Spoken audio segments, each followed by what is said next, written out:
Aviso: a Casa Elefante contém conteúdo adulto. Portanto, se você não consegue pensar em mais de uma utilidade para mão mágica no escuro, é melhor você pular esse episódio.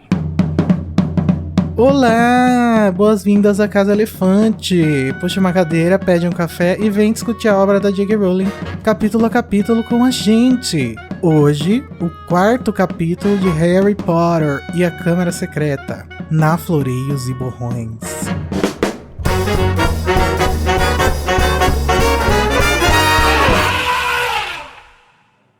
Alerta de spoiler. Os nossos episódios sempre levam em consideração os acontecimentos de todas as obras do mundo bruxo já publicadas. Então, se você ainda não sabe que a rede de lareiras é monitorada pelo Ministério da Magia e isso vai ser um problema no futuro, pare agora. Eu sou o Igor e eu já saí do armário e não sumi, e eu tô aqui com a Nayara, que tá sorrindo pros fotógrafos. E Nayara, você gosta mesmo, né? Oi, gente, autógrafos na saída, tá? E também estou aqui com a Tamires Garcia, a primeira participação dela, e ela tá enlouquecida atrás do Harry. Olá, estou alucinada procurando esse menino. Tamires, é verdade que você é do canal do YouTube que se chama Podflu, e você tá aqui no capítulo que introduz o Podflu no livro? Menino, é verdade, ai que coisa bonita. Eu acho que quase nem foi combinado isso daí, hein? É verdade. Mas eu tô no YouTube e às vezes quase nunca mais, mas tô lá, gente. A Tamires vai voltar aqui nos próximos episódios pra comentar com a gente, então se acostumem com a vozinha dela, que parece a da Manu Gavassi, tá? Namastê. Namastê. Eu vou falar, ver se vocês veem alguma semelhança, porque eu não vejo, eu ouço diferente. Então vamos para o duelo de resumos. Então, gente, no duelo de resumos, 2 participantes, no caso a Nayara e a Tamires, vão duelar pelo direito de iniciar a discussão no capítulo com uma frase, algum momento, alguma coisinha do capítulo que elas gostaram muito, que elas querem que a discussão inicie com ela. Ganha quem conseguir fazer o resumo do capítulo completo em menos de 30 segundos. Ai, meu Deus, tô nervoso. Então, vamos jogar o dado pra ver quem vai ter o direito de escolher se vai começar ou se o outro vai começar. Tamires, já que é a sua primeira vez, fala pra mim o que você quer para o ímpar. Ímpar. Poxa, deu par, amiga. Sorte do principiante não é real. Sorte de principiante não tá tendo. Cancelada. Nayara, você quer começar ou quer que a Tamires comece? Eu vou começar. You go, girl.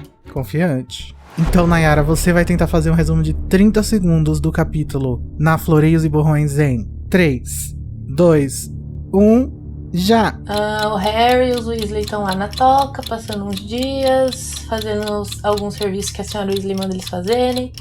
O Harry treina quadribol com os Weasley, recebe sua carta de Hogwarts, vê uma lista só com Gilderoy Lockhart, quem é esse cara. Aí eles vão pro beco diagonal via Flu, mas o Harry vai parar na travessa do tranco, onde ele vê os Malfoy. O Hagrid salva ele vai pra Floreios e Borrões, conhece os pais da Hermione, tem uma treta do Sr. Weasley e do Lúcio. E... Acabou! Acho que eu cheguei quase lá, né? Foi bem, gente, amiga. O filme tava passando na minha cabeça, porque não é possível. Arrasou. Tamires, sua vez. Tá nervoso? Tô, mas tudo bom. Então, Tamires, você vai tentar fazer o resumo de 30 segundos do capítulo Na Floreios e Borrões em 3, 2, 1, já! Tá, o Harry, ele vai lá então pra toca, e aí ele encontra os Weasley, e aí eles recebem a lista de materiais, e eles têm que ir pro onde? Pra fazer as compras. Aí eles vão fazer as compras, aí eles vão pra Gringotts, aí eles pegam os dinheiros em Gringotts, muito shame ali, preços sociais, etc. Aí depois eles vão pra Floreios e Borrões, e aí treta, Lúcio Malfoy, fight, foreshadow, e muitas coisas, e o Escapadas Rolantes também. Acabou. Amiga, você usou muitas palavras neutras, não descreveu nada. Muitas coisas. Ai, mas eu fiz em menos de 30 segundos. Olha só como eu acho que não, é um amiga, feito mas tem aí, que ser né? bom, não basta ser qualquer coisa. Ai, eu tô sendo quantitativa, não qualitativa. Veja bem. Ai, meu pai, cada dia cresce uma regra nova nesse negócio. Eu vou dar o troféu pra Nayara, né? Meu Deus, meu Desculpa pai. aí. Eu devia ter a educação de dar pra novata, mas não vai estar rolando. A novata não tá bem preparada. Se você curte o conteúdo do Animagos e quer nos ajudar a continuar produzindo, você pode nos apoiar através do PicPay. É só acessar picpay.me/animagos e escolher o seu plano. Com a sua ajuda, a gente vai poder continuar produzindo conteúdo acessível e de qualidade para você. O endereço é picpay.me/animagos. Harry passa mais uns dias na toca, treina um pouco de quadribol e recebe a lista de materiais para o novo ano letivo em Hogwarts. Ele usa pela primeira vez o Podflu, se atrapalha um pouco e vai parar na Travessa do Tranco. Acaba vendo os Malfoy numa loja muito suspeita. É resgatado por Hagrid, que o leva ao Beco Diagonal, onde encontra com os Weasleys e os Grangers. Depois de muitas compras e uma treta entre Lúcio e Arthur, todos voltam para casa. Oh, Que bonitinho. Então, Nayara, você que já ganhou, quer iniciar a discussão com o quê? Conta pra gente. Eu quero trazer aqui uma frase do Sr. Weasley.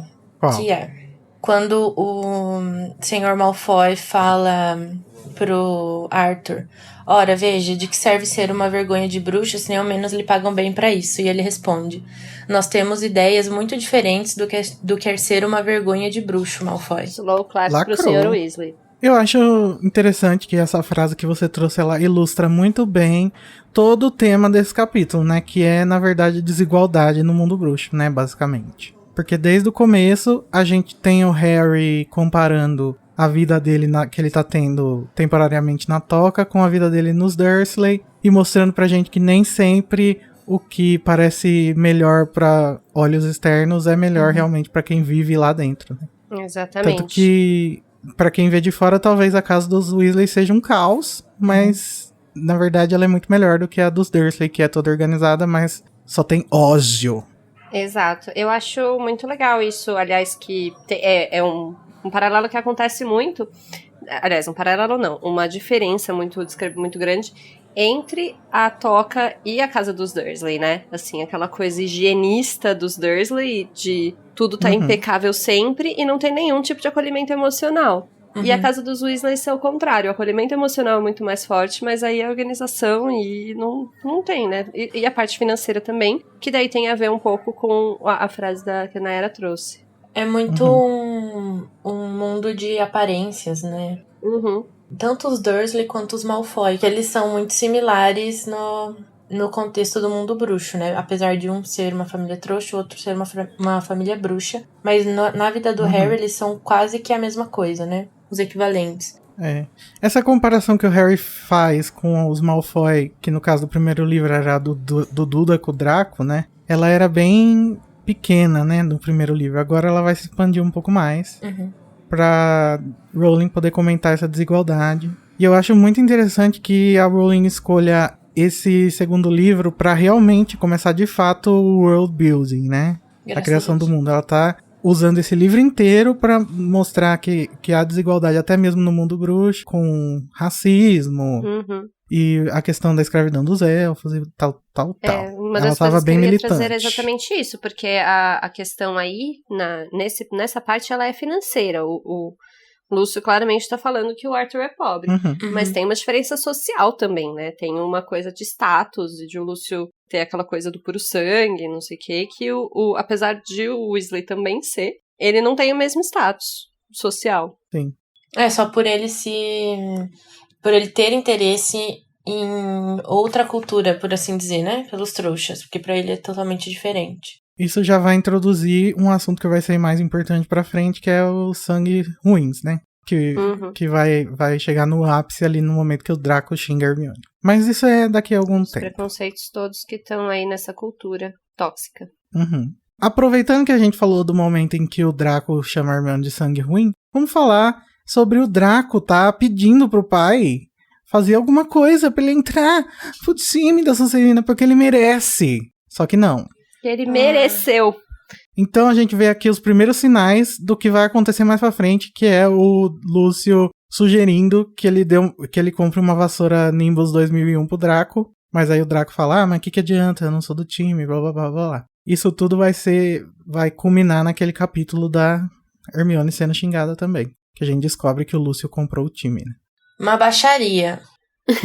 A pessoa não tem talento, Imagina, vai lá, o Draco paga. mereceu. Se o meu pai pode comprar Nibus 2001 pro time inteiro, foi porque eu mereci! Vamos economizar nessa piada pra deixar pra quem vai gravar o próximo episódio da Quadribol.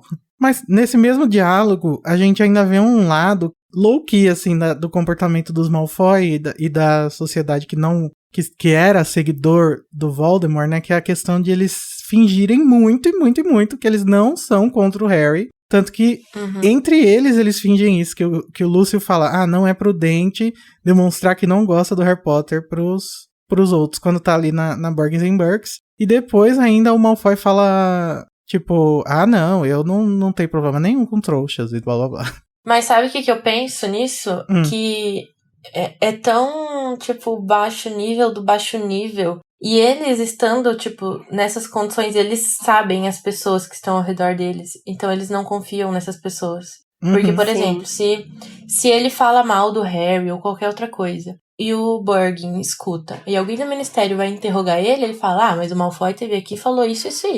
Então eles sabem a laia que eles estão vivendo, assim, né? Sim, é aquele mundo de aparências, né, que a gente tava falando antes. E eu acho que tem um pouco a ver também com uma coisa que eu não lembro em que livro, em que ponto que é mencionado, mas o fato de que o Harry ter derrotado, né, o Voldemort quando era um bebê, ainda deixou um enigma pra todo mundo se o Harry ia ser um bruxo das trevas, né? Seria ser um concorrente, digamos, do Voldemort. Então, inicialmente, eles adotam uma postura meio neutra sobre ele, assim. E eu acho que tem um pouco a ver com isso. Depois que eles conhecem ele e veem que ele é só um moleque lá, eu acho que talvez mudem de opinião. Mas, inicialmente, eles têm uma coisa meio, vamos ver qual é a desse garoto antes de fazer qualquer coisa. Inclusive, mais pra frente no livro, quando o pessoal começa a desconfiar do Harry, né, por causa do herdeiro de Sonserina, até o pessoal da Lufa-Lufa fala que ele só pode ter destruído o Voldemort porque ele é mais poderoso do que o Voldemort, então ele é das trevas também. Já cogitam a possibilidade de ele ser um bruxo das trevas. Então, é coerente que vamos manter uma postura neutra sobre Harry Potter pra manter as aparências pra todo mundo, né? E é, de novo, sobre manter as aparências. E como eles não são leais, né? Porque pensando nisso, eles já estão pensando que vai ter alguém mais forte que Voldemort e eles vão se aliar a esse mais forte, né? Sim. Parabéns. Inclusive, no texto dos Malfoy no Pottermore, a J.K. fala que o Lúcio tinha medo do Harry ser o próximo bruxo das trevas, por isso que ele não queria fazer nada. E assumir, né? Assumir que era seguidor do Voldemort. Mas uma coisa que leva o Lúcio a Borgins and Burkes nesse dia é justamente essa coisa de manter a aparência, né? Porque a gente descobre um pouco mais cedo na casa dos Weasley, e até no capítulo anterior fala um pouco das blitz que o Ministério tá fazendo para encontrar materiais das trevas nas casas dos bruxos antigamente associados com o Voldemort, né? As blitzer, elas estão escritas com E, são blitzers. Não, nesse capítulo são blitzer e no capítulo anterior eram batidas. A Lia não se resolve. Ela não se decidiu muito bem sobre a palavra. Mas, gente, esse livro é uma barra. A Lia tava com algum job junto com esse, ela não tava prestando muita atenção. Ela não tava dando muita bola. Esse livro tá difícil. Vamos voltar um pouco pro começo do capítulo, que é quando a gente ainda vê um pouco da vivência na casa preferida da Nayara. Eba. O capítulo começa com a senhora Weasley se preocupando com... Quer dizer, o narrador diz isso, né? Que ela tá preocupada com o estado das meias do Harry. E aí, eu acho uma coisa super interessante. Porque não é a primeira vez que a gente vê as meias sendo representação de acolhimento e alegria inocente, né? Teve, por exemplo, aquela vez que o Dumbledore fala que vê ele segurando uma cesta de meia no espelho de Gised. No final do livro, a meia é um item importantíssimo, né? Porque vai ser o que vai libertar o Dobby. Meias. E o Dobby ama meias também, né? Ai, gente, eu amo meias também, sabia? Sim, eu também. Que eu sou um elfo? Não, acho que a gente foi lavado cerebral pela J.K. Rowling, sabia? Pode ser. Há grandes possibilidades. Gente, não sei se eu tenho esse amor por meias. Eu não tenho nem coragem de combinar meias. Eu acho que eu tenho muita preguiça disso. Nossa. Eu uso meias descombinantes. Não, eu também. Tá certo, é isso que o Dobby quer. O Dobby fica puto que ele vê as meias do Rony são iguais. Ele fala, como assim? Pra quê? Você tem a oportunidade de usar duas, você vai usar duas iguais. A vida é muito curta pra combinar meia. Mas sobre esse momento, eu acho que sim, é um momento muito simbólico. E fala também sobre como a senhora Weasley se importa, né? Assim, de novo, aquilo que eu tava comentando sobre o acolhimento. Não só ela tá preocupada com o estado das meias, como preocupada com ele comer. Sendo que os Dursley normalmente privam o Harry de comer como uma punição, o que não faz nenhum sentido na minha mente. E ela tá preocupada pra ele comer, engordar, e, enfim, nutrir o menino pra ele ficar bem. Eu acho muito que isso é bom. Pesado, né? Aqueles primeiros parágrafos do capítulo em que o Harry encontra o espelho falante e depois o narrador fala que o espelho falante não é nada, que o que mais deixava ele chocado era que todo mundo parecia que gostava dele. Ai, é muito Gente, triste, isso é muito porém pesado, muito... né? Isso dói meu coração, É real. tipo triste, mas feliz. Porque as pessoas gostam dele, mas é triste ele pensar isso. É triste que ele só vá vivenciar isso depois de 12 anos de vida, né? Pois é. A minha mãe falava muito isso quando eu comecei a ler Harry Potter. Eu era bem novinha, eu tinha uns 11 anos, e ela leu também. E ela falou, eu não gosto muito dessa história. A história desse menino é muito triste. E eu acho que na época, por ser muito nova, eu não conseguia entender o quanto era triste. Sabe? Quando eu era pequena, nem... Era tipo assim, realmente, ele é abusado, mas ele vai pra Hogwarts. Mas ele vai fazer magia, que legal. A gente não tem Por muita isso noção, que é bom né? reler Harry Potter. Sim, gente, ele tem todo um valor novo, né, quando a gente cresce. Eu já falei nesse podcast aqui que acho muito interessante os começos dos livros, que antes eu achava um porre, porque eu acho interessante analisar a construção dos Dursley como pessoas horríveis que a J.K. Rowling faz. Você acha que você, com 10 anos lendo Harry Potter, ia falar sobre questões sociais? Sobre elfos livres? Não, jamais. Sobre maus tratos na infância? Claro que não.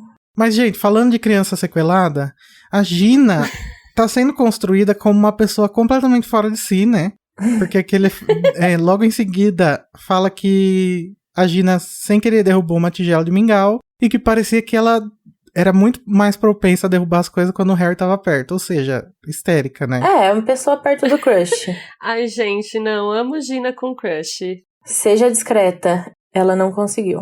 Eu acho muito legal porque a Rowling tá dando um foco aqui na Gina pra que depois, mais tarde, quando ela continuar dando foco nela em Hogwarts, a gente não acha estranho, né? A gente vai pensar, é uma personagem nova que tá falando dela porque é personagem nova e da família do Rony. Só que não, na verdade ela vai estar continuando falando da Gina pra dar pistas sobre o fato dela ter sido a pessoa que abriu a Câmara Secreta. Sim, mas é que aparece, né, pra gente que ela tá falando sobre o crush da Gina o tempo todo, né? Não, mas depois, acho que a partir do 3º ou do 4º livro, a gente já nota uma mudança de comportamento, né? Que quando também eles já estão um pouco maiores e entre outras questões. E também ela parou de ser possuída pelo Tom Riddle. Acho também. que isso ajuda. Eu nem acho que essa descrição da Gina aqui nesse livro seja justa à personalidade dela. Eu acho que ela tá sendo usada muito como instrumento da narrativa e aí acho que a Rowling dá uma exagerada, assim, nessa histeria dela. Além de olhar da perspectiva do Harry, né? Que tá totalmente nem aí pra ela. É só uma irmãzinha do Rony e ele não tá muito ligando pro que tá acontecendo com ela. Só assim, meu Deus, essa menina derrubou de novo um bagulho, que louca. E, enfim. Mais pra frente ainda, eles recebem a carta do material escolar pros alunos de Hogwarts, né? E descobrem que todos os livros que eles têm que levar pra Defesa contra as Artes das Trevas são do Lockhart. E o Fred faz uma piada machista. Nossa. Não sei se é uma piada. É uma piadinha, né? Comentário. Que ele faz. É um comentário que ele faz, que ele fala, eu aposto que o novo professor é uma bruxa, né? Porque só pode ser, porque o Lockhart é lindo, maravilhoso, que escolheram os livros dele. Na verdade, a gente vai descobrir que não é o caso, é que é um cara que ama tanto ele, que é ele mesmo. É a pessoa que mais ama ele no mundo. Sim. Mas eu queria fazer um adendo só sobre a lista de materiais, que eu acho um absurdo. Vou retomar isso muitas vezes na minha vida. O currículo escolar de Hogwarts. Entendeu? Como que alguém autoriza que na lista de material vá a bibliografia inteira do Lockhart? E os outros livros? Cadê? Cadê a história da magia? Não, a história da magia é o único que tem, né? Cadê feitiços? Cadê outras coisas? Não eu tem. Imagino ele falando assim... Tá bom, eu vou dar aula, mas esses livros aqui que eu vou usar. Senão, não. Não, gente, mas esses são os livros só de defesa, não é? Não é de todas as matérias. Não, tem os outros. Tem o livro Padrão de Feitiço, 2ª série, apenas. Depois todos os outros são Gilderoy Lockhart. Gente. Todas as outras matérias sofreram absurdamente por causa da entrada desse homem em Hogwarts, porque quem pode comprar tudo isso de livro não pode, compra só os do Lockhart, então acho que tudo bem, né? Gente, será que ele fez um assim? feitiço de memória nos outros professores? Bem capaz, hein? Credo. Enfim, educação em Hogwarts muito prejudicada pela falta de uma supervisão de currículo. Exato, não consigo acreditar que a McGonagall não tenha nenhum input pra dar. Tipo, gente, não. Vamos botar uns outros autores aqui. Para, vocês estão loucos. Sim. Até porque Sim. ela é vice-diretora, né? A gente bota tudo nas costas do Dumbledore, mas eu acho que ela tem um pouquinho de responsabilidade também. Mas eu imagino uma conversa dela assim, tipo, Alvo, você tem certeza disso? E daí ele, tipo, eu confiaria minha vida, Gilderoy Lockhart. Pra tudo na vida ele fala que confiaria a vida dele. Ou pode ter sido uma exigência dele também, né? Porque que eu vou acho. dar aula, mas eu vou dar aula só se vocês comprarem todos os meus livros. Ah, mas aí não dá pra comprar as outras matérias. Nem ligo. Que outras matérias? Seu Lockhart, podemos botar um aqui de feitiço que não é seu, só pra gente disfarçar um pouco? Ah, pode sim, um sim. Só pra fingir. Mas, gente, vamos falar do Lockhart um pouco mais pra frente, porque agora chega uma carta da Hermione tão fofa. Ela fala assim: eu espero que tudo tenha corrido bem, que Harry esteja bem e que você não tenha feito nada ilegal para tirá-lo de lá, Rony. Porque isso criaria problemas para o Harry também. Gente, eu amo a relação Rony e Hermione. Desculpa aí os haters. Eu amo. Eles são tipo o pai e a mãe do Harry. Sim. Tenho estado realmente preocupada. E se Harry estiver bem, por favor, mande-me dizer logo. Mas talvez seja melhor usar outra coruja, porque acho que mais uma entrega talvez mate essa aí. Hermione preocupada com todo mundo, gente. Com o Harry, com o Rony e com a coruja. Não é linda? Gente, eu acho engraçadíssima essa carta. Porque a Hermione não tem muito senso de humor, né? Mas ela foi engraçada aqui. Não sei se foi sem querer. É, porque tudo que aconteceu foi o contrário. Praticamente. Eles perdem a chance de repercutir a cartinha fofa da Hermione porque chega o Percy. O Percy chega, gente, com o negocinho de monitor na camiseta dentro de casa pra tomar café da manhã, gente. Alguém avisa, pelo amor de Deus. Põe-se no seu lugar, querido, por favor. Olha a família que você é, por favor. Ah, mas, gente, Percy ficava o tempo todo trancado no quarto, lustrando o distintivo de monitor. Pra riba de Moá. Pensando na Penélope. Sabe? Lustrando o distintivo da Penélope, só se fosse. Mas, gente, eu acho interessante a gente analisar um pouco aqui a construção do Percy, porque no primeiro ele foi simplesmente construído como um cara super preocupado, mas agora a gente começa a ver que ele esquece sobressair dentro da própria família, né? Eu acho que isso dá a entender também que ele tem um pouco de vergonha de ser Weasley. Ainda mais um pouco pra frente, quando eles chegam no beco, ele fica querendo meio que se distanciar, se botar pra cima dos outros irmãos.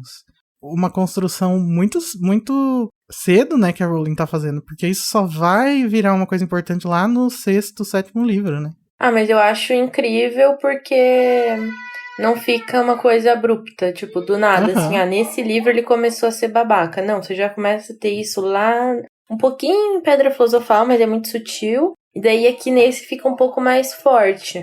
E você, obviamente, entende que ele não vai mudar muito disso, ele só vai piorando, né? Sim. Eu ainda aqui não vejo dessa forma. Eu não acho que aqui ele ainda tinha, talvez ele mesmo, noção de que ele tinha essa vergonha, de que, sabe? Ele só tinha uma ambição, uma coisa de querer crescer, subir na vida. Só que eu acho que conforme, voltando ao que a gente estava falando no começo, conforme ele começa a conviver com aquele tipo de pessoa que tem poder no ministério, ele começa a se sentir mais, sabe? Prepotente. Começa a querer negar a família para que ele consiga se estabelecer naquele status social ali. Então eu acho que aqui é só uma ambição meio desenfreada, mas justamente, não tô discordando de vocês, é uma construção muito bem feita. Ele é muito ambicioso, mas ele tá começando a mostrar essa ambição aí, eu acho que bem leve, de uma maneira que ainda tá aceitável, saca? Sim. Porque aqui, na verdade, a ambição dele tá sendo meio que de carreira, né, só. Enquanto que pra frente eu acho que vai ser um pouco mais de status e classe, assim, que ele vai ter mais.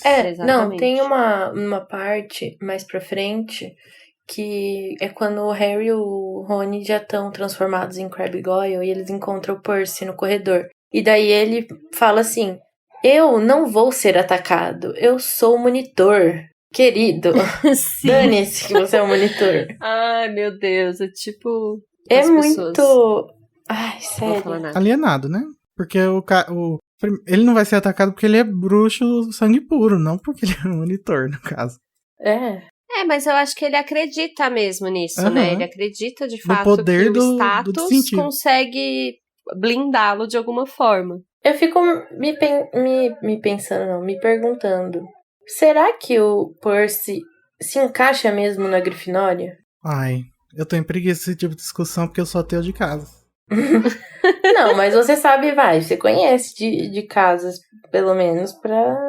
Sei lá, eu acho que ele não tem cara de Grifinória, gente, não consigo. Não, ele tem cara de Sonserina, só que a família inteira dele tá na Grifinória. O Chapéu Seletor nem perde tempo pensando, na hora que vê um Weasley chegando. Ah, mas o Sirius era de uma família inteira Sonserina e foi pra Grifinória. É, mas é porque aí o Chapéu tava com paciência, sei lá. Eram outros tempos. É. Eu não sei o que pensar sobre isso, porque a minha questão com a seleção de casas, ela é muito também, assim. Eu acho que é feita muito cedo. Eu não sei pra onde eu iria com 11 anos, sabe? Eu não sei se eu seria a pessoa que eu sou hoje. Então, por mais que muita coisa já esteja lá, a pessoa muda, a pessoa vai desenvolvendo outras coisas, e pode ser que ele fosse Grifinório quando ele entrou, sabe assim? Não, eu acredito nisso também. Os leitores dão uma importância a isso muito maior do que isso tem no mundo. Exatamente. Do mundo bruxo, porque isso é simplesmente uma forma de dividir alunos na escola. E isso só é importante até os 17 anos. As pessoas que ficam achando que essas características importam pro resto da vida. Não. Não é que não importam pro resto da vida, porque eu acho que as pessoas veem, né, traços de personalidade, analisam e etc., e querem categorizar nas casas. Só que esses traços sempre mudam, eles estão mudando o tempo todo. Sim. Então, isso eu acho que tem que se levar em consideração, sabe? Não tem problema virar casaca de casas de Hogwarts, eu Não, acho. ainda mais dos 11 aos 17 anos, acontece muitas coisas, né? Sim, Você vai gente, tendo opiniões você... muito diferentes. Essa é a época da vida que você muda muito. Até os 25 anos você muda demais. Sim. Não que justamente o Chapéu não possa fazer uma escolha como a do Neville, por exemplo. Que ele já tinha lá uma coragem, uma coisa grifinória de ser, mas ele era muito tímido, muito medroso, ele era muito inseguro. E o Chapéu falou, eu acho que você consegue trabalhar isso daqui. Outra coisa é a pessoa mudar completamente, a pessoa mudar de opinião, pessoas mudam de opinião, isso existe. E aí não tem como o Chapéu saber, né? E não tem, tipo, uma reavaliação todo ano da casa. Sim, isso seria uma excelente sugestão. Não, gente, mas vai tirar os amigos. Pra pessoa que for perto. coordenar o currículo de Hogwarts. Não, eu acho E que seria tipo, interessante. se a criança quiser, pode Pra ser. fazer rotatividade, sabe? Pra todo mundo ficar amigos, pra Conhecer parar de todo criar mundo. inimizade. Não, amiga, mas eu fui trocado de sala no segundo colegial, foi bem difícil pra mim, pra minha sanidade. Acho que só se a criança quiser. Mas que aí eles deve podem ser... colocar uma opção. Assim, tipo, fica 1 ou 2 semanas e se não gostar, volta. Ah, tá. Pronto, dei uma solução. Achei democrático. Resolvemos todo o problema da cerimônia de casas. Então vamos pra parte mais importante pra Tamires, que é a apresentação do Podflu. Que tá todo mundo falando de Podflu e o Harry fica com cara de what the fuck, eu não sei o que é isso. Pode o quê, seus drogados? Você sabe nos dizer, Tamires, de onde que vem a palavra flu? A palavra flu vem de flu mesmo, que é o cano entre a lareira e a chaminé que leva a fumaça para a saída superior, de acordo com a J.K. Rowling. Ela criou esse dispositivo para que os bruxos tivessem uma forma discreta de visitar uns aos outros e se locomover. O que, na minha opinião, não é necessariamente muito discreto quando a pessoa aparece na sua sala e você tá andando de cuecas ou pelado e pensa, meu Deus, uma visita. Mas é isso. Mas eu acho que talvez a casa dos bruxos seja projetada pensando nisso também, né? Tipo, a lareira fica no hall de entrada, alguma coisa assim. Então, mas tem que ser, né, gente? Porque eu acho um pouco invasivo essa ideia. Assim, quando eu pensei na ideia de Podflu pra dar o nome pro canal, era exatamente essa ideia de, assim, né, como eu teria um vídeo, eu entraria nas casas das pessoas com esses vídeos. Mas, assim, depois que eu parei pra pensar, é um pouco invasivo mesmo. eu acho. Mas eu acho que tem um decoro aí por trás que a gente não fica sabendo, né? Tipo, manda uma carta falando na hora que você vem antes, por favor. Então, existe, mas dá pra esperar que todas as pessoas tenham bom senso? Não Amiga, sei. não, né? Muito menos no mundo bruxo. Bom senso e mundo bruxo na mesma frase, só quando tem um não no meio.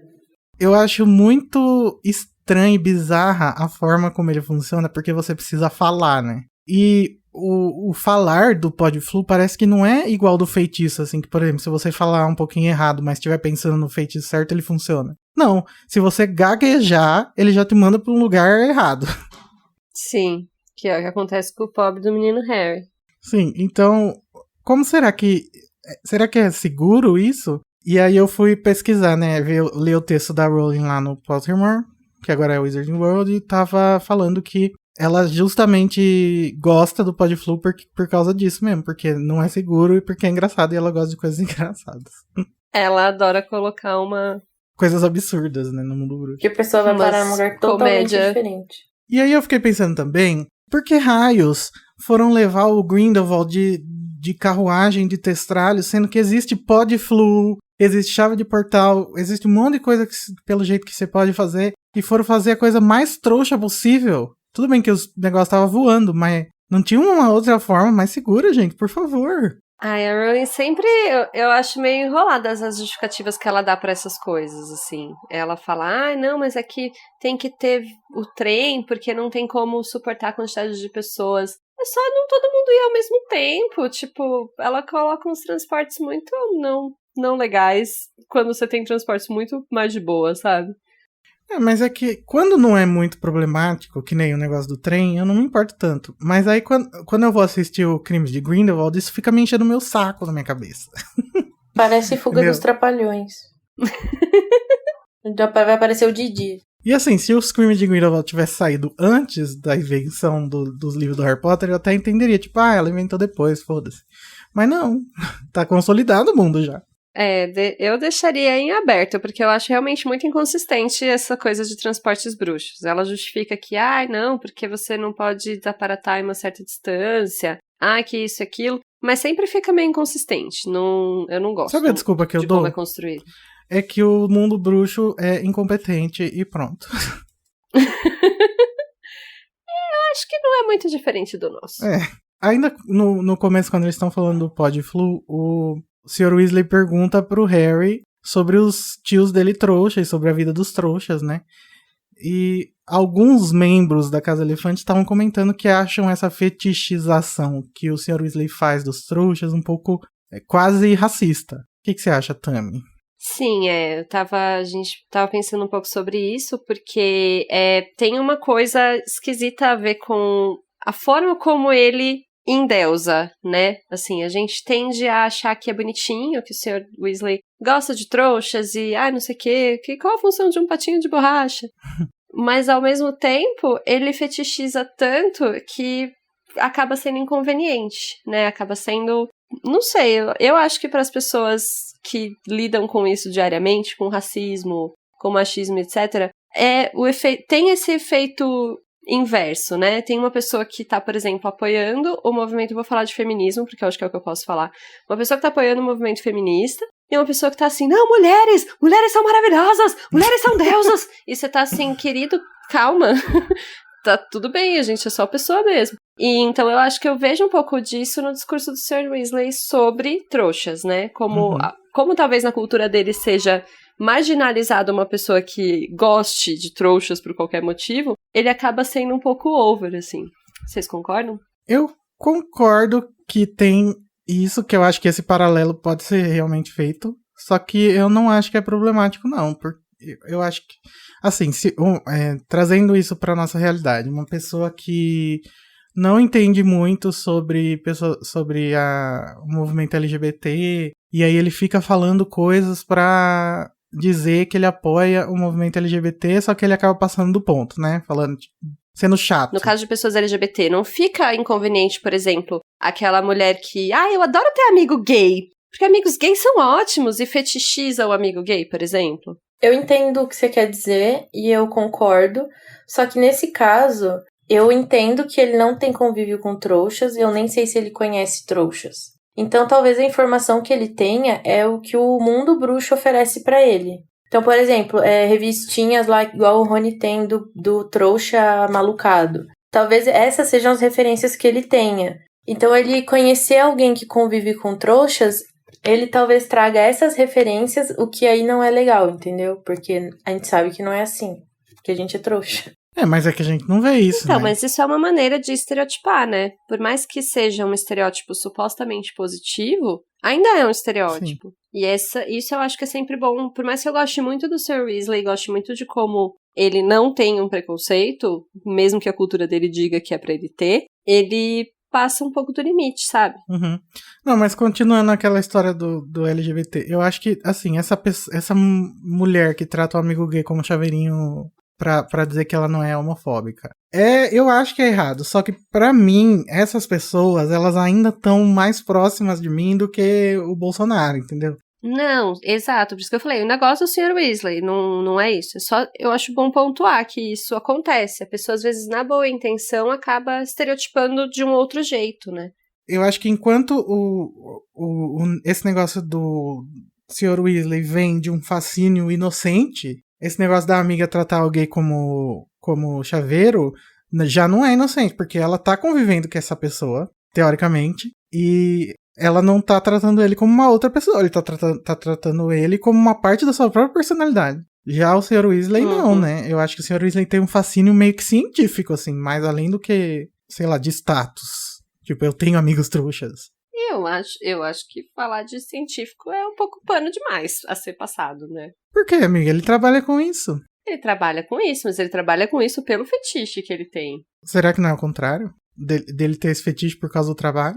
Não, tanto que não tem quase ninguém no universo que queira trabalhar com isso. Ah, sei lá, é que eu não consigo ver como negativo, sabe, isso. Eu acho que não é positivo, mas também não é negativo. Então, é só eu tô só pontuando, como eu falei, não desmerece o fato de que o Sr. Weasley é uma pessoa que não tem um preconceito que tá intrínseco na cultura dele. Uhum. Só acho que é bom sempre estar de olho nessa fetichização das minorias, né? De causas que você queira defender e talvez você esteja defendendo de maneiras equivocadas. Eu acho que ele melhorou depois, quando ele começou a conviver com os Granger. Quando ele descobriu que os trouxas existem de fato, não são só não, figurinhas no livro. Quando o filho dele casou com a Nascida Trouxa, acho que ele pode ter melhorado. Ah, sim. Só que o Jack Thorne não quis nos contar, né? Então vai tomar no cu. Era melhor o Jack Thorne não ter nos contado nada. Né? Mas foi isso que ele fez, né? No final, volta no tempo e nada aconteceu. Mas enfim, gente, deixa eu dar tchau pra lá. Vamos para o destino de Harry Potter, que fala com o diagonal, porque engasgou com o Podflu.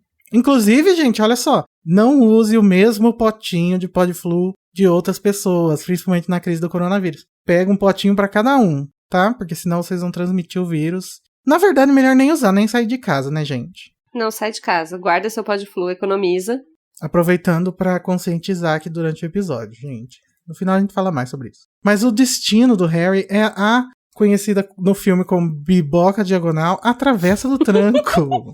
Ele chega lá e já dá de cara com o Malfoy e tem aquela conversa que a gente já comentou lá na Bargain Burks. E também uma coleção de foreshadows, que são vários artefatos que vão aparecer durante a série toda. Principalmente no 6º livro, né? Que é o armário sumidouro, que ele vê, que tá descrito como grande armário preto à esquerda, lá na Bargain Burks, que depois ele usa pra se esconder. Inclusive as pessoas falam, mas como que ele não sumiu? É porque ele não fechou o armário, gente. Ele ficou olhando pela frestinha, não lembram? No filme ele fecha, mas no livro não. Ou seja... Mas esse armário, o segundo armário dele, o par, tava quebrado, né? Ainda não, amiga. Ainda não quebrou. Não quebrou? Não, ele vai quebrar daqui a pouco, quando que o Pirraça vai derrubar o armário. Lembra? Nesse momento da cena, se o Harry tivesse fechado a porta, ele ia parar em Hogwarts e falar socorro! Imagina o plot, hein? O que mais que ele encontra lá? A mão da Glória, que o Draco vai usar também no Enigma do Príncipe. E o colar de opalas, que tá com um recadinho escrito: cuidado, não toque. Amaldiçoado, tirou a vida de 19 donos trouxas até hoje. Ai, Katia Bell, por que chora? Sim, que eu tenho uma teoriazinha sobre esse colar. Pode falar? Eu acho que esse colar tem alguma coisa a ver com obscuros. E, assim, tem um vídeo no meu canal, em algum momento vocês podem assistir, mas eu falo sobre como poderia ser um obscuro preso dentro desse colar, por isso que ele mata as pessoas. Curioso. Vou assistir. Mas então, gente, depois que o Harry sai, depois de encontrar todos esses foreshadows, ele se encontra com mais um foreshadow, que é o Hagrid, no Través do Tranco. E aí a Rowling já dá um motivo pra gente desconfiar um pouco do Hagrid depois, né? Comensal da Morte. O Hagrid diz que ele foi lá comprar veneno pra urtiga dele, sei lá o quê. Ele fala, eu estava procurando repelente para lesmas carnívoras, elas estão acabando com os repolhos da escola. Então, no filme ele não fala repolho, ele fala que é para as mandrágoras. Tá. Então no filme é um foreshadow. Depois o Hagrid fala uma coisa fofíssima pro Harry, que ele pergunta, por que você não me respondeu minhas cartas? Tadinho. Logo depois que o Harry explica tudo sobre o Dobby e os Dursley, ele solta uma coisa problemática que seria cancelado no Twitter, que se ele tivesse falado isso lá. Ele fala, trouxas nojentos, pra adicionar aqui um motivo pro Harry desconfiar dele depois. Uma suspeita de que ele não gosta de trouxas. O que fica absolutamente sem caracterização ao longo da saga, né? Uhum. O que eu acho é que pode ter a ver, talvez, com reprodução de uma cultura anti-trouxas que eles têm, mas depois ele não demonstra mais nada disso, né? Não, mas é que aqui ele tá usando a palavra trouxa pra se referir só aos Dursley, né? Tipo, aqueles trouxas nojentos. Dá pra se interpretar da forma mais negativa possível, que seria de que ele é trouxofóbico. Não, mas no Twitter dá pra dar print só nessa frase e cancelar ele, com boa. certeza. Tira o contexto, tira a época que ele tweetou e pronto. Daí depois que o Hagrid leva o Harry pro Beco Diagonal e ele volta a encontrar com os Weasley e com a Hermione pela primeira vez, o Sr. Weasley fala que esperava que ele tivesse ultrapassado apenas uma grade da lareira, explicando pra gente como que funcionou todo esse erro, né, do Podflu. Que na verdade ele não falou através do tranco ao engasgar. Ele simplesmente falou uma coisa próxima a Beco Diagonal e aí o Podflu simplesmente deixou ele passar uma lareira pra lá, né? Do Beco Diagonal. Que era, incidentemente, na Bargain Works. Achei interessante, eu não lembrava dessa parte. Isso é tipo margem de erro do Datafolha. Você fala, talvez você caia no lugar, talvez um pouquinho pra frente, um pouquinho para trás. Se você mudar só uma vogal, talvez ele consiga te levar pro lugar certo. Se mudar a biboca diagonal, ele já vai te levar pra outro lugar. E aí, gente, a gente vê pela primeira vez os Granger. E o Sr. Weasley fica doido do cu. Que ele não deixa os Granger falar nada. E eu acho que é aí que tá um pouco do problema, né? Você não poder empatizar com outra pessoa porque você tem a sua própria visão dela e não deixa ela passar a realidade dela, né? Isso eu acho que é a pior parte. Aliás, isso me lembra uma relia que tava no começo, que é quando o Sr. Weasley pergunta sobre as escadas rolantes. Uhum. Que a Lia traduziu como escapadas rolantes, como se ele tivesse não sabendo, né, o nome, não conseguia lembrar o nome. Só que assim, o nome em inglês é escalators, né? Então, escapadas, escalators. Mas em português são escadas. O Sr. Weasley não conhece a palavra escadas? Não faz sentido essa confusão dele, escalator sabe? não é uma palavra comum do inglês pra quem não tem a escalator. Isso, e aí eles passaram de escalator pra escapators, como se o Sr. Weasley tivesse trocado só uma letra. Uhum. Mas em português não faz sentido algum, ele podia trocar o rolantes, né, assim, escadas giratórias, escadas loucas, sei lá. Escadas derrapantes. Escadas frenéticas. A Relia. A Hélia. Aí todos vão para Flores e Borrões e descobrem que vai ter uma sessão de autógrafos com Gilderoy Lockhart, o autor de todos os livros deles de Hogwarts.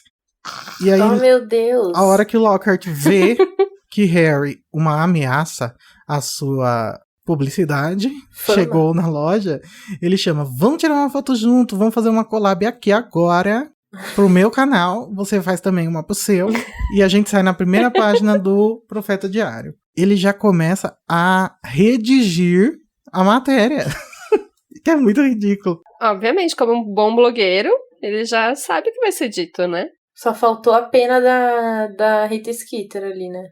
Faltou. escrevendo tudo. É uma grande blogueirinha, o Lockhart. Ele ia fazer muito sucesso no Instagram, cara. Ele ia ter o verificado. E, gente, pra gente ter mais um paralelo entre as blogueirinhas de YouTube e de Instagram com o Harry agora, dessa vez, é o fato dele ganhar todos os livros do Gilderoy de graça. São os mimos. Ele ganha os Unboxing. mimos, sim. Pra que ele possa divulgar lá no perfil dele e fazer as vendas crescerem. E aí o Harry faz o que todo bom comunista deve fazer, é dar os livros para as pessoas que precisam. Aliás, sobre isso, tem essa parte de muita gente comentar, talvez a gente vai falar disso quando a gente falar sobre Gringotts, né? Uhum.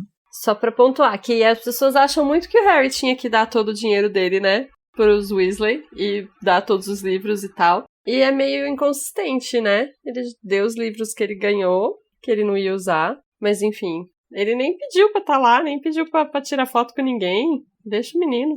Gente, a Ele gente nem vai queria ir. destilar muito nosso veneno com o Lockhart daqui pra frente, então vamos economizar um pouco agora. Mas ele é realmente uma pessoa insuportável, né? Mas vamos falar do problema sério, que é o que eu falei que era o tema do capítulo, que era a desigualdade social, um pouco mais a fundo. Tem um momento bem chato, que é quando eles vão pro Gringotts e o Harry vê que o Rony e a família têm pouquíssimas coisas no cofre, né? E aí ele pensa no cofre dele, e aí quando ele vai pegar as coisas no cofre dele, ele tenta ficar na frente pros Weasley não ver, pra não gerar um desconforto ali. E eu acho, assim, bem triste isso, mas é outra daquelas coisas que a gente só consegue mesmo racionalizar quando a gente cresce lendo, né? Inclusive, a gente vê um pouquinho mais disso também quando vai acontecer a primeira viagem de Podflu, que a Molly repara que eles estão com o Podflu acabando, e ela fala, a gente precisa de mais. Sim, e Podflu é um negócio que é vendido a um preço muito, muito módico, né? Muito barato. E justamente ela indicar que isso é uma preocupação financeira, indica que as preocupações financeiras na família são muito sérias.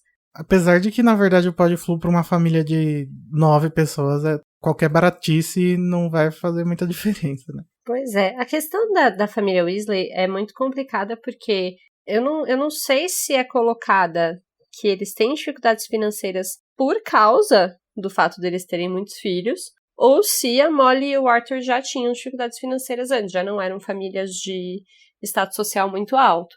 Aí volta no que a gente estava falando no começo, né? Às vezes eles eram, sei lá, classe média e por terem muitos filhos não conseguem dar conta, isso eu não sei muito bem como funciona. Eu acho que é um pouco de tudo, na verdade. Eu também acho. Bolsa Família, pros Weasley. Bolsa Gringotts. E aí outra coisa que dá mais enfoque ainda para essas desigualdades é a conversa do Lúcio com o Sr. Weasley, que a gente já comentou lá no começo do episódio. E eles acabam brigando, né? E aí o Lockhart diz que queria incluir isso na matéria. Tóxico demais, cancelated. Ai, cara, eu odeio isso. Quem tenta se aproveitar de qualquer coisa pra ser famoso. Até da desgraça. Inclusive, quem se aproveitou também dessa bagunça toda foi o Lúcio, né? Que botou lá o diário do Riddle, que ele não conseguiu vender no Barnes & Burks, no caldeirão da Gina. O que a gente já sabe no que vai dar, né, pessoal? Caso você não saiba, leia o livro. Esse podcast contém spoilers. Mas é isso, gente. Essa foi a nossa discussão sobre o capítulo Na Flores e Borrões. Vocês não deixem de comentar aí também, pra gente saber o que vocês acham nas nossas redes sociais, no e-mail. Todas as informações estão no post. Então vamos para o nosso momento mais triste do capítulo, o momento que a gente fica choroso e com raiva, que é o nosso momento Avada Kedavra! Então, Tamires, qual é o seu momento Avada Kedavra do capítulo? Bom, a gente comentou bastante sobre a questão das diferenças sociais, etc. Então, esse poderia ser o meu Avada. Mas eu acho que o momento mesmo, o ponto que eu acho mais problemático desse capítulo é Gilderoy Lockhart. Sabe? Eu acho que este homem... eu amo ele como alívio cômico, porque eu acho que é um personagem muito, muito engraçado, assim, mas é revoltante. É engraçado porque é revoltante, o tanto que ele é ególatra, o tanto que ele cultua a própria imagem. Então meu avado vai para o culto à autoimagem de Gilderoy Lockhart. Morre, demônio. Lockhart blogueirinhas. E você, Nayara? O meu momento avada é para os Malfoy nesse capítulo, porque toda a conversa deles me dá vontade de vomitar. Ainda mais sabendo do que acontece depois.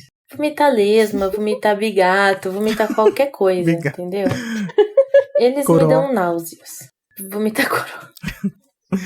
Mas eu também, ô Nayara, eu vou dar o meu avada um pouco mais específico, que é pro jeito que o Malfoy trata, o Lúcio trata o Draco. Porque assim, gente, Uhum. a gente já falou da forma como o Walter e a Petúnia tratam o Duda, e a gente tá vendo isso aqui repetido aqui, só que eu acho que é bem mais tóxico. Uhum. Enquanto que o Walter, ele trata o Duda com todo o amor possível, o Lúcio trata com todo o ódio possível, né? O Draco. Um desprezo, né? Assim. É. Eu acho importante até falar sobre isso, porque é uma questão que fala muito sobre o Draco, né? Muita gente fala, porque o Draco depois se redimiu e tal. Mas a redenção dele tem muito a ver com a forma como ele foi criado, né? Ele foi criado pra ser um menino perfeito e de ouro e levar o legado do sangue puro pro mundo. E é realmente muito tóxico colocar isso na cabeça de uma criança. Sim, e eu acho que esse é um dos pontos fortes do Criança Amaldiçoada, né? Já que a gente já comentou, que é justamente a explorar um pouco da relação que o Draco teve com o Lúcio e a relação que o Scorpio agora tá tendo com ele. Ah, que bom. Então, esquentamos o coração, vamos direto para o Expecto Patronum!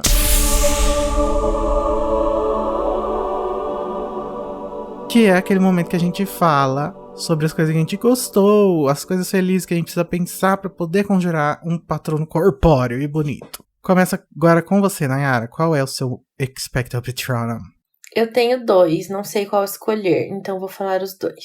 Tá bom. O primeiro é lá no comecinho do livro, quando o narrador fala: porém, o que Harry achou mais fora do comum na vida na casa de Rony, não foi o espelho falante nem o vampiro baterista, mas o fato de que todos pareciam gostar dele. Que mostra como isso agora na vida do Harry vai entrar assim com força total e a Toca vai passar também a ser a casa dele. Pelo menos é o que ele demonstra, né? E o outro momento é a treta... Essa frase dava pra ser tanto uma avada quanto um patrono. Eu pensei nisso. Eu pensaria nesse momento como uma avada, mas faz sentido. Pode ser também, porque é o Bittersweet, né? Uhum. O outro momento que eu escolhi a treta do Sr. Weasley e do Malfoy porque eu gostei. Eu estaria lá, eu estava aplaudindo. Eu não sei quem que grita, pega ele, papai! É um dos gêmeos. É sempre bom ver fascista levar na cara. E você, Tami? Então, meu patrono é justamente a frase que a Nayara falou no começo. Eu acho que é uma frase muito, muito simbólica, que é: nós temos ideias muito diferentes sobre o que é ser uma vergonha de bruxo, Malfoy. A frase do Sr. Weasley lacrador. Nossa, lacrou demais. Porque é isso, né? Esse capítulo que fala muito sobre diferenças sociais. É muito bom ter uma pessoa se posicionando dessa forma e falando: olha só, talvez vergonha seja ser escroto e tal. O que você acha? Sr. Weasley descancelado. O meu patrono é justamente esses foreshadows que a Rowling decidiu reutilizar depois no 6º livro, né? Que são a mão, o colar e o armário. Eu acho muito legal reler e encontrar esses objetos aqui. Eu acho muito legal a relação, né? Muito clara do 2º e do 6º livro, assim. Uhum. Tem muitas coisas do 2º livro que a gente fala: inclusive, como assim? Quem não sabe, o Câmara Secreta, enquanto estava sendo escrito, ele era chamado Harry Potter e o Enigma do Príncipe. Ah, é? Half-Blood Prince. Gente, não sabia não, que interessante. Ou seja, a Rowling deve ter usado a mesma ideia, né? Daí ela acho que ela decidiu deixar pra mais tarde a história do príncipe. Nossa, muito melhor, graças a Deus ela fez. Sim, porque se fosse expor muita coisa do Snape agora, ia meio que se arrastar muito, né, até o final. Nossa, Sim. Esse livro ia ser insuportável, né? Não é o mais fácil de ler, vamos combinar. Sim. Credo. Mas é isso, gente. Então agora vamos para os 2 personagens novos que tem nesse capítulo, que são o Sr. Borgin e o fotógrafo do Profeta Diário, que tava lá assim, fazendo job duplo, né? Ele tava de fotógrafo e repórter. Apesar do Gilderoy tá querendo escrever a matéria, eu acho que é esse fotógrafo que vai escrever. Mas só esses 2 mesmo. Gente, aproveitando que estamos chegando no fim desse episódio, vamos relembrar algumas coisas que a gente precisa estar na mente durante esse período de pandemia do coronavírus. É muito importante que a gente faça que a contaminação da população com o vírus, novo coronavírus e com a doença Covid-19 seja o mais devagar e o mais fácil possível de lidar pelo sistema de saúde. Então vamos todo mundo lavar a mão, todo mundo ficar em casa, não saia de casa. O governo está ajudando para que a gente não tenha nem motivo para sair de casa. Então aproveite e não coloque sua família e nem as outras pessoas em risco. Aproveite esse período de quarentena para ouvir todos os episódios da Casa Elefante. E boa sorte, gente. We're all in this together. Menos os ricos. Episódio com High School Musical. Menos os ricos, tá? Se você ver algum rico falando We're all in this together, você manda ele tomar no cu. E é isso aí, gente. Mas quem puder ficar em casa, fique em casa.